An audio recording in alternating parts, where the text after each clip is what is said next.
Welcome all. சட்டுன்னு chicken குழம்பு எப்படி வைக்கலான்னு பார்க்கலாங்க. இதுக்கு பட்டை, கிராம்பு, ஏலக்காய், அன்னாசிப்பூ, சோம்பு இது எல்லாத்தையுமே எடுத்துகிட்டு வந்துட்டு தாளிக்க வச்சுக்கோங்க. வெங்காயம் 2 வெங்காயம், இஞ்சி பூண்டு தட்டி வச்சுக்கோங்க. 2 தக்காளி எடுத்து வச்சுக்கோங்க. எண்ணெய் சூடானதும் வந்துட்டு நீங்கள் எடுத்து வச்ச ஸ்பைசஸ் வந்து போட்டு அது பொரிஞ்சு வந்ததுக்கப்புறம் ஆனியன் போட்டு நல்லா வதக்கிக்கோங்க.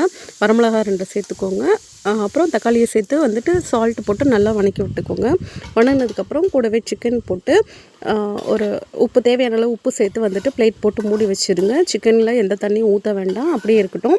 சிம்மில் வச்சு மூடி போட்டு மூடும் போது வந்துட்டு சிக்கன்லேருந்தே தண்ணி வந்து சுண்டி கொஞ்சம் வந்து சிக்கன் வெந்து வருங்க. அந்த ஸ்டேஜில் வந்து ஓப்பன் பண்ணிவிட்டு மசாலாஸ் ஆட் பண்ணிக்கலாம். குழம்பு மிளகாய் தூள், மல்லித்தூள், மஞ்சள் தூள், மிளகுத்தூள், கொஞ்சமாக கரம் மசாலா அண்ட் சோம்பு தூள் ஆட் பண்ணி கலந்து விட்டு திரும்ப க்ளோஸ் பண்ணிடுங்க. நல்லா வந்து வெந்து வரட்டும். தேங்காய், சீரகம், பொட்டுக்கடலை போட்டு அரைச்சி அந்த சிக்கனில் வந்து ஊற்றி கலந்து விட்டு கொதி வந்ததுக்கப்புறம் சர்வ் பண்ணிங்கன்னா சூப்பராக இருக்குங்க. ட்ரை பண்ணி பாருங்கள். Stay tune for the next video. Tata.